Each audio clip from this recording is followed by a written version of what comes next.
할렐루야. 이 시간 우리 옆에 있는 분하고 이렇게 인사합시다. 하나님은 살아계십니다. 한 번 더 오늘 우리와 함께 하십니다. 아멘. 오늘은 마가복음 14장 12절에서 16절의 말씀을 가지고 명절의 진정한 의미, 이와 같은 주제로 은혜를 나누고자 합니다. 만물이 소생하는 그 봄이 엊그제 같은데 어느새 결실의 계절 가을이 되었습니다. 이번 주 목요일부터 시작해서 추석 명절 연휴로 이어지는데 우리나라뿐 아니라 세계 각국 어느 나라이든 다 민족의 명절은 있습니다. 특히 우리나라는 신라 시대부터 시작하여서 농경사회에서 추수의 그 결실을 감사하며 그 보은의 대상을 조상이라고 믿으면서 어느 한 날을 지정하여 이렇게 기념하며 전래되어 온 것이 바로 추석 명절입니다. 또한 추석을 우리는 8월 한가위 또는 중추절이라고 이렇게 부릅니다. 그런데 왜 8월 한가위 또 중추절이라고 부를까요? 다시 말해서 추석이 8월 15일로 바로 보름달이 뜨는데 이날에 달이 가장 밝다고 해서 그렇게 8월 한가위라고 부르는 것입니다. 또 중추절은 가을을 세 개로 분류하는데 바로 음력 7, 8, 9월을 갖다가 그렇게 가을이라고 칭합니다. 그런데 그 중에 음력 8월에 바로 추석 명절이 들었다고 해서 중추절이라고 이렇게 부르는 것입니다. 어찌됐든 명절은 가까운 친척들과 가족들이 모여서 또는 모처럼 만에 고향을 찾아 또 고향 가까운 친구들을 만나는데 화목을 도모하고 우애를 다지며 맛있는 음식들을 만들어 나누어 먹고 또 조상의 덕을 기리는 아름답고 즐거운 그런 모임이 되어야 하는 것입니다. 이런 의미에서 오늘 이 시간에는 명절의 의미를 다시 한번 되새겨 보고자 합니다. 먼저 성경적인 유대인의 명절에 대해서 알아보겠습니다. 마가복음 14장 12절에 보니까 이렇게 말씀합니다. 무교절의 첫날 곧 유월절 양 잡는 날에 제자들이 예수께 여짜오되 우리가 어디로 가서 선생님으로 유월절을 잡수시게 예비하시기를 원하시나이까 하매 이렇게 말씀을 합니다. 유대인의 명절은 우리의 명절과는 본질부터가 다릅니다. 단순히 풍성한 결실을 기뻐하며 그 보은을 조상님들에게 돌리며 감사하는 것이 아니라 인생의 생사하복 그 근원까지 거슬러 올라가서 모든 과정을 인도하시고 축복하신 바로 주권자 하나님께 그 은혜를 감사하고 대대로 그날을 기념하여서 최고의 명절로 지키는 것입니다. 유대인에게는 3대 명절이 있습니다. 바로 유월절과 또 칠칠절과 그리고 초막절이 있습니다.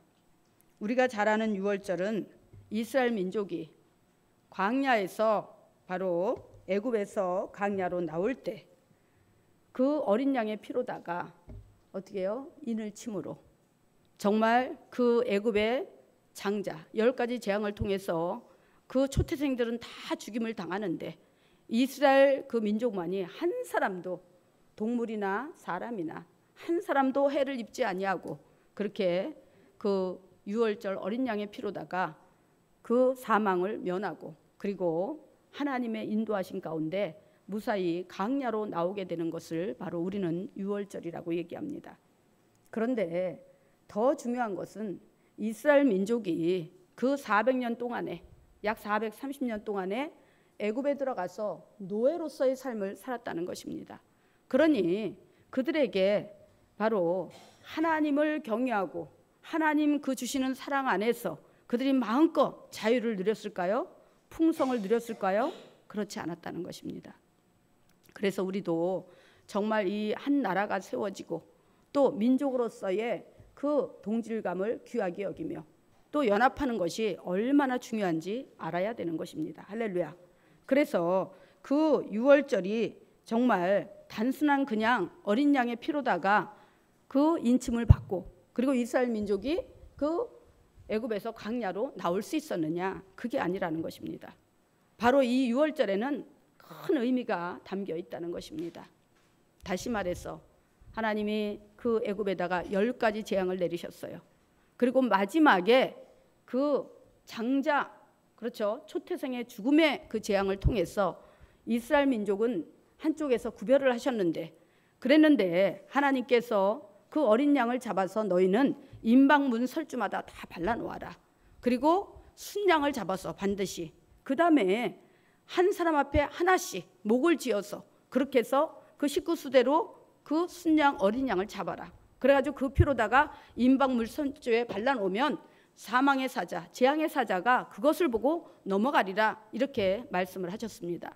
여기에서 바로 순양을 잡으라는 것은 예수 그리스도를 의미하는 것이고, 우리의 대속의 그 어린 양이 되어서 피를 흘며 십자가에서 죽으심으로 말미암아 우리가 구원을 받고 영원한 생명을 얻게 되는 바로 이런 대속을 의미하는 것이고, 그 다음에 또 한 사람 앞에 한 마리씩 그렇게 몫을 지어서 그렇게 잡으라는 것은 바로 우리가 단체적으로 구원을 받는 것이 아니라, 누구 때문에 누구로 인하여 구원을 받는 것이 아니라, 내 부모가 신앙생활 잘했다고 해서 내가 거저 받는 것이 아니고, 내 부모가 주의 종이라고 해서 내가 거저 구원받는 거 아니고, 할렐루야, 내가 내 몫의 신앙을 잘 지켰을 때 바로 1대1의 하나님과의 그 구원을 이루어 나가며 영원한 생명을 얻게 된다는 것입니다. 할렐루야.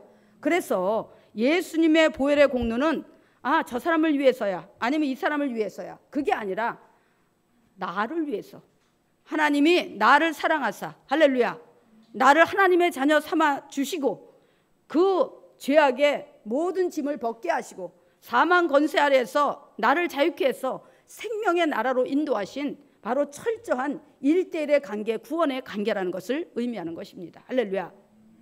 그럼 말미암아 이제 그 애굽에 있는 초태생들은 다 죽었는데 이스라엘 사람은 하나도 안 죽었어요. 이건 뭘 의미하느냐, 이제 마지막 때, 주님이 오실 때에, 할렐루야, 하나님을 믿지 않는 모든 자들은 다 죽임을 당하게 될 것입니다. 그런데 하나님을 믿었던 자들은 한 사람 한 사람 그 신앙의 그 열매를 가지고 하나님 앞에 들어가서 영원한 저 천국 생명의 나라를 차지하게 될 것입니다. 할렐루야. 그렇기 때문에 이 유월절은 이스라엘 민족 중에 가장 큰 명절이고 최대의 명절인 것입니다. 할렐루야. 그래서 이스라엘 민족은 바로 그들이 애굽에서 광야로 나오는 그날을 기념하여서 지금까지도 최대의 명절로 기념을 하고 바로 지키는 것입니다. 할렐루야. 그 다음에 뭐가 있느냐, 77절이 있습니다.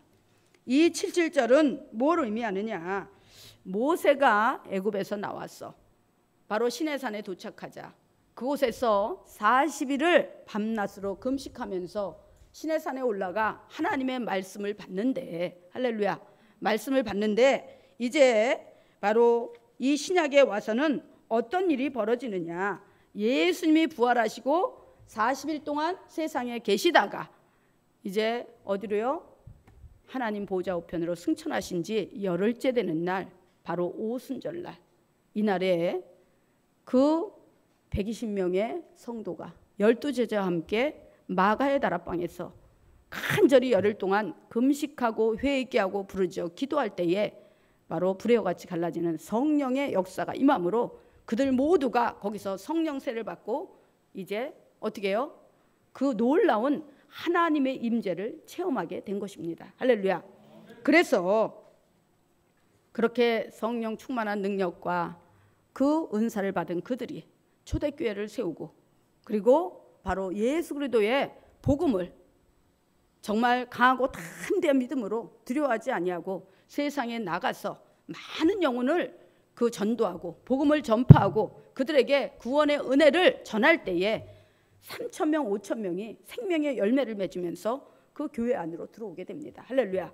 그래서 바로 이 77절은 성령의 첫 열매를 의미하는 것입니다. 할렐루야. 그래서 이 77절을 우리가 오순절이라고도 하고 무교절이라고도 부릅니다. 할렐루야.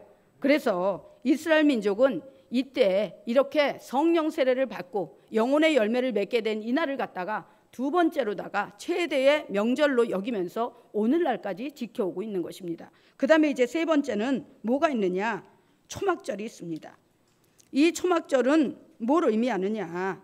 바로 이스라엘 민족이 애굽에서 나와서 광야에서 40년을 살아가게 됩니다. 그런데 그 애굽에서 나와가지고 그 하나님이 약속하신 젖과 꿀이 흐르는 가나안 땅에 당도하기까지의 걸리는 기간은 10하루길이라는 것입니다. 그런데 왜 하나님께서 40년을 바로 이 광야에서, 아무것도 없는 광야에서 하나님의 공급하신가, 하나님의 절대적인 주권하에 그들을 머물게 하고 살게 하셨을까요? 왜 그러셨을까요? 바로 하나님을 알게 하기 위함인 것입니다. 사람이 떡으로만 살 것이 아니라 오직 하나님의 입으로 나오는 모든 말씀으로 살아야 사람답게 살고, 할렐루야, 죄짓지 않고 영원한 생명의 길로 나아갈 수 있게 되는 것입니다. 그들은 40년 동안 광야에서 하나님이 공급해 주시는 먹거리로다가 살아냈고, 그리고 하나님의 말씀을 지키면서 그들의 삶에 잘못된 것들을 바로잡고 다듬으며 그렇게 40년을 그곳에서 훈련받고 교육을 받았습니다. 그럼에도 불구하고 그 가운데서도 많은 사람들이 하나님의 말씀에 불순종하고 자기 의지를 따라서, 자기 기분에 따라서, 자기 감정에 따라서 그렇게 살았어요.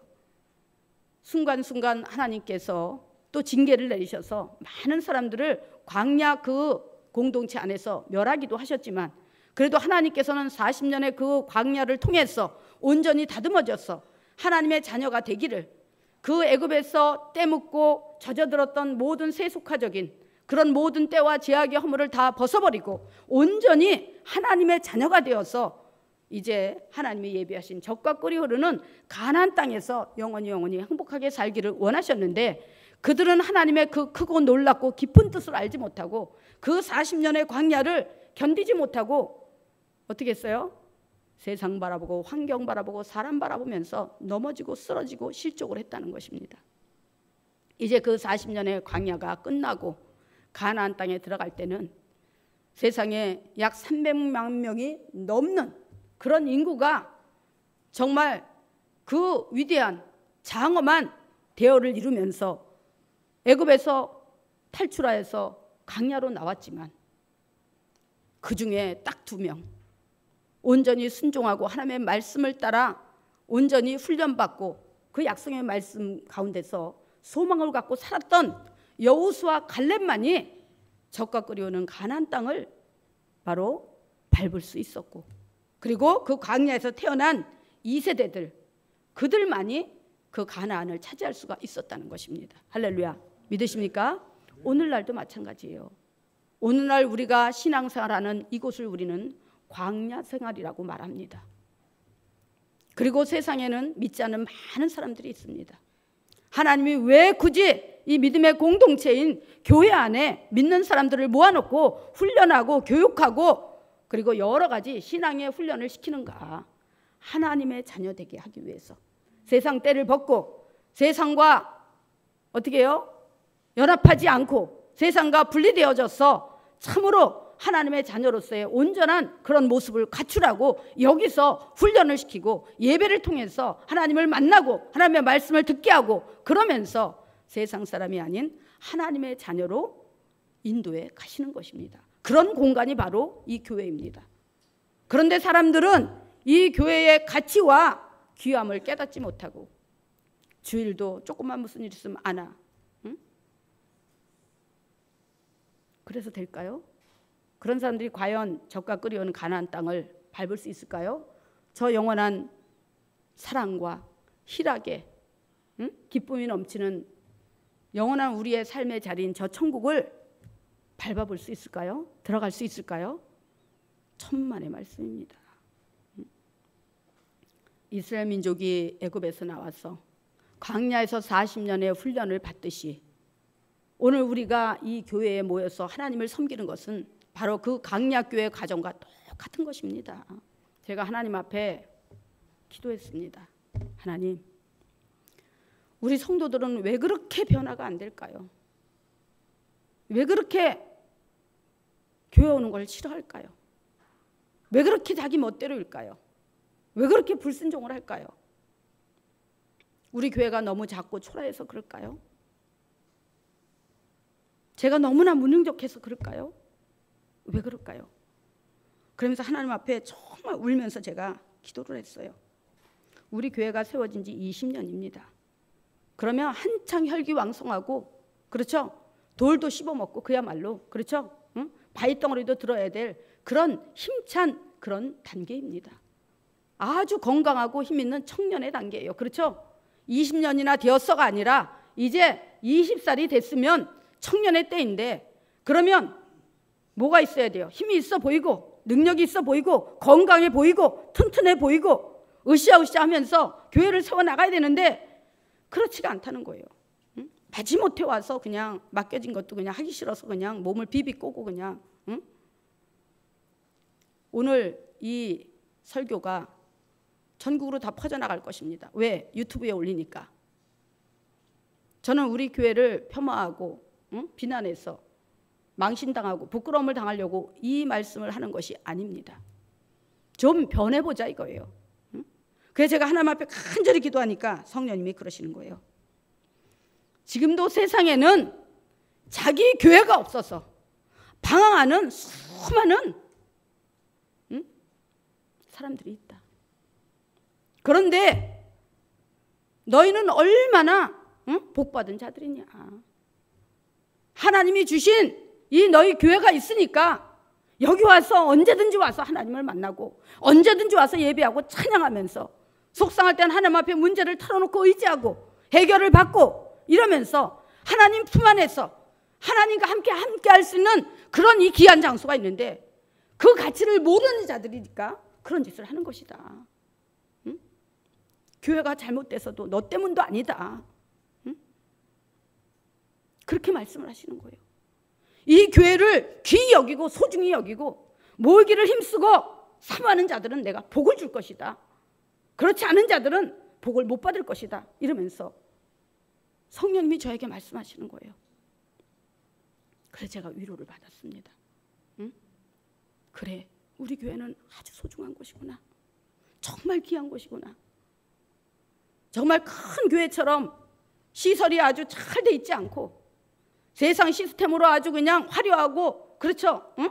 잘 이렇게 만들어 놓은 공간도 아니지만 잠언에서 뭐라 그래요? 늘 싸우고 다투고 분내는 여자와 좋은 집에서 사는 것보다 서로 정말 촘하게 살면서 화목하게 사는 것이 더 낫다고 이렇게 말씀합니다. 할렐루야. 아무리 크고 웅장하고 화려하게 지은 성전이라도 하나님의 임재가 없는 곳은 교회가 아닙니다. 여러분 분명히 아세요. 할렐루야.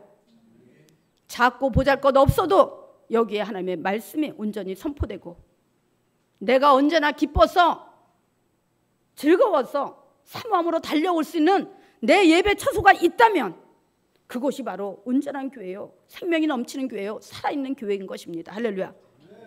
저는 여러분에게 이 교회의 가치와 귀함을 다시 한번 일깨워주고 싶은 것입니다. 할렐루야. 바로 하나님이 이스라엘 민족에게 그렇게 광야에서 40년의 생활을 훈련하고 가르치고 교육하고 그렇게 인도하셨다는 것입니다. 그뿐입니까? 하나님이 살아계신다는 걸 알게 하기 위해서 바로 밤에는 불기둥으로 인도하고 낮에는 구름기둥으로 인도하고. 할렐루야. 왜 그랬겠어요? 그 중동 지방은 그 기온 차이가 너무 심합니다. 요즘 우리 기온 차이 심하죠? 거기는 우리보다 몇 배 더 심합니다. 그러니까 저녁에는 너무 추워요. 그리고 낮에는 또 너무 뜨거워요.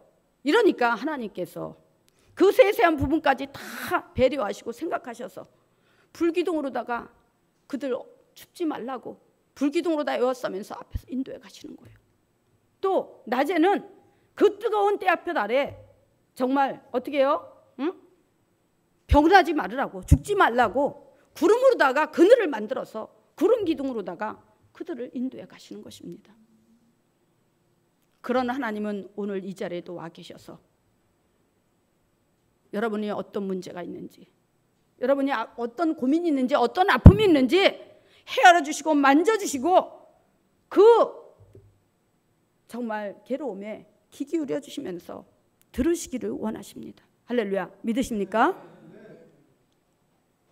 그렇게 이스라엘 민족을, 또 그렇게 우리를 광야에서 훈련하시고 이끌어 가시는 그 주권자 하나님의 그 인도하심이 있었음을 이제 이스라엘 민족이 가나안에 들어갔어.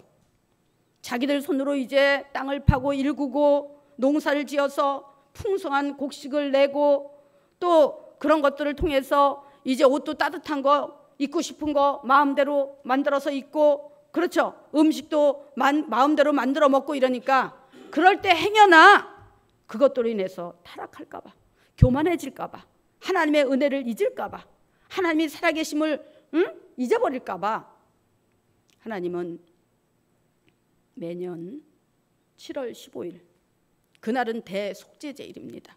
그날을 시작으로 해서 일주일 동안 광야에 밖에 나가서, 집이 아닌 밖에 나가서 나무와 그 풀을 갖다 엮어가지고 초막을 짓는 거예요.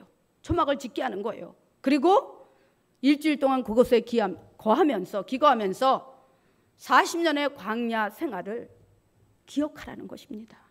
하나님이 우리를 어떻게 인도하셨는지, 집도 절도 없이 그렇게 광야를 계속해서 헤매면서 가나안에 가기까지 진행하면서 하나님이 어떻게 인도하시고 우리의 필요를 채워주셨는지를 알라는 것입니다. 그래서 그 초막절을 지키게 함으로 이스라엘 민족에게는 바로 유월절, 그 다음에 뭐라 했어요? 칠칠절, 오순절, 그리고 또 뭐라 그래요?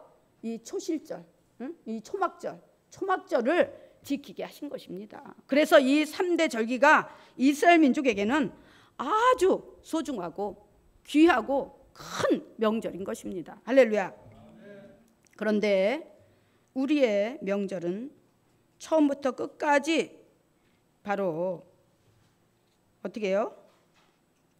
하나님과 연결되어지는 것이 아니라 그 은혜와 감사를 하나님이 아닌 사람께 돌린다는 것입니다. 그런데 우리가 분명히 알아야 되는 것은 바로 명절이 생겨난 이유도, 명절을 지켜야 하는 이유도 다 생명에 있습니다. 그렇죠? 우리가 명절을 잘 지내고 아주 화려하고 그냥 풍성하게 지내고 내일 죽는다면 무슨 의미가 있겠습니까? 할렐루야. 우리가 살아있어야, 육으로도 건강하게 살아있고 또 영으로도 우리가 죽지 아니하고 영원히 살아있어야 이 명절이 귀하고 더 가치가 있는 것입니다. 할렐루야. 그래서 이스라엘 민족은 그렇게 모든 것이 하나님과 연결되어지고 하나님 안에서의 그 의미를 새기면서 그렇게 명절을 보내는 것입니다. 그런데 우리는 물론 신라 시대 때부터 전해 내려오는 풍습을 쫓아서 조상의 덕을 기리면서 일가 친척 가족들이 함께 모여서 그렇게 맛있는 음식을 나눠 먹는 것은 좋습니다.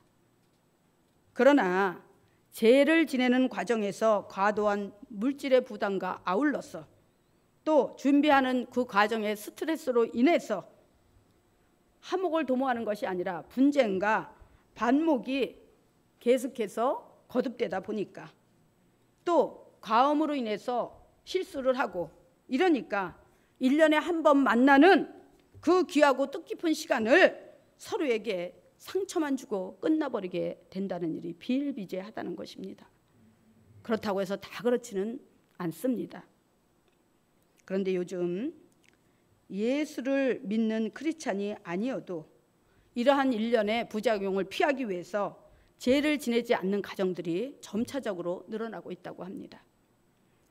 우상을 섬기는 예라 할 수 있는 잘못된 문화가 사라지는 것은 다행스럽고 바람직하다고 할 수 있지만은 명절에 참된 의미를 알고 지키는 것에 대한 바로 지식과 문화에 대한 올바른 그런 방향에 대한 태도는 아직 멀었다는 생각이 들어서 참으로 안타까운 생각이 드는 것도 사실입니다. 그런데 어디를 가든, 그리고 어떤 가족 모임이 있든 간에 믿는 자와 믿지 않는 자들이 섞여 있다는 것입니다. 그럴 때 믿는 자들의 처세술이 굉장히 중요합니다. 소외되고 판단받는 것이 두려워서 적당히 믿지 않는 자들의 그런 풍습에 같이 그렇죠 동조하고 그렇게 적당히 타협하는 것은 옳지 않습니다. 자기의 분명한 신앙의 정체성을 그 자리에서 말할 필요가 있다는 것입니다. 저는 하나님을 믿는 크리스찬입니다. 그래서 저는 제사를 지내지 않습니다. 저는 하나님을 믿는 크리스찬이기 때문에 술은 입에 대지 않습니다. 대신에 저는 음료수를 마시겠습니다. 이렇게 분명하게 자기 정체성에 대해서 피력하고 선을 그어야지만이 그때 당신은 물론 그러겠지요. 아유 유난도 떠네. 저만 예수 믿나? 뭐 예수 믿는 게 그렇게 대단하다고 저렇게 유난을 떨고 저래? 이럴 수 있어요. 그러나 한번 선을 그어놓고 나면 다음부터는 그렇게 쉽게 자꾸 권하지 않는다는 것입니다. 대신에 우리가 하나님을 믿는 자로서 굳은 일에는 내 손을 한 번 더 쓰고 그렇죠. 또 작은 것이라도 선물을 준비해서 정성이 담긴 선물을 준비해서 좀 나눠주고 이러면서 그들의 아픔과 고통을 함께 나누고 교감하면서 공감하면서 위로해 줄 줄 알고 격려해 줄 줄 알고 그리고 또 하다못해 음식을 만들 때는 여자분들은 팔 걷어붙이고 더 좀 해고 뒷설거지도 좀 하고 그거 한 번 더 한다고 해서 그렇게 건강이 축나지 않아요. 죽지 않습니다. 그렇죠? 저 사람도 안 하는데 내가 해? 내가 윗사람인데 저 아랫사람이 해야지 이러면서 그런 걸로다가 신경을 곤두세우고 예민해 있고 그런 거를 따지고 판단한다면 절대로 그 명절 모임은 행복하거나 즐겁지 않습니다. 그렇죠? 그러니까 내가 정말 이렇게 믿는 자로서 본이 돼야 되는 그런 일은 내가 충성을 다해 더 먼저 헌신하고 봉사하고 이렇게 하면서 그 대신에 우상을 섬기는 일이라든가 하나님의 영광을 가리우는 일이라든가 이런 것들은 철저하게 배제하고 내가 내 정체성을 드러내면서 그렇게 그런 명절을 도모할 때 다른 사람들이 뭐라 그래요? 뒷담화하고 흉보는 것이 아니라 아 그래 예수 믿으려면 저렇게 믿어야지. 예수 믿는 사람이라 다르긴 다르네 하면서 칭찬을 하게 된다는 것입니다. 할렐루야. 믿습니까?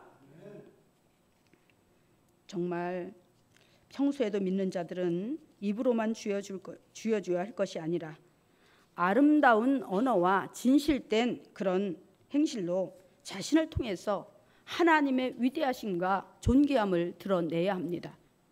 특히 이렇게 추석 명절이나 또 구정 명절 이럴 때는 더 겸손이 낮아져서 사람들에게 빛과 소금의 선한 영향력을 바로 보여드릴 수 있는 그런 분들이 되어야 하는 것입니다. 우리가 그런 의미에서 요한 1서 3장을 한번 찾아보겠습니다. 뒤로 넘겨서 요한 1서 3장. 요한 1서 계시록 가기 전에 유다서 말고 그 다음에가 요한 1, 2, 3서입니다. 요한 1서 3장 14절에서 24절까지 한번 보겠습니다.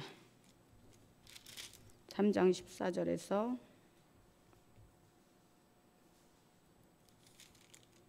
24절까지 한 절씩 교독하겠습니다. 제가 먼저 하겠습니다. 우리는 형제를 사랑함으로 사망에서 옮겨 생명으로 들어간 줄을 알거니와 사랑하지 아니하는 자는 사망에 머물러 있느니라.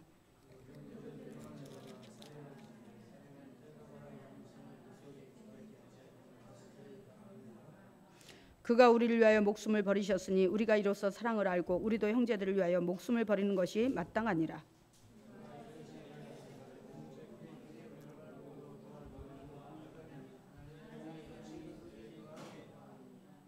자녀들아, 우리가 말과 혀로만 사랑하지 말고 행함과 진실함으로 하자.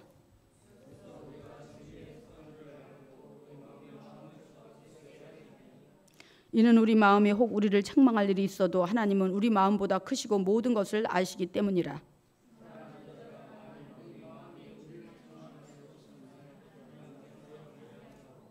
무엇이든지 구하는 바를 그에게서 받나니 이는 우리가 그의 계명을 지키고 그 앞에서 기뻐하시는 것을 행함이라.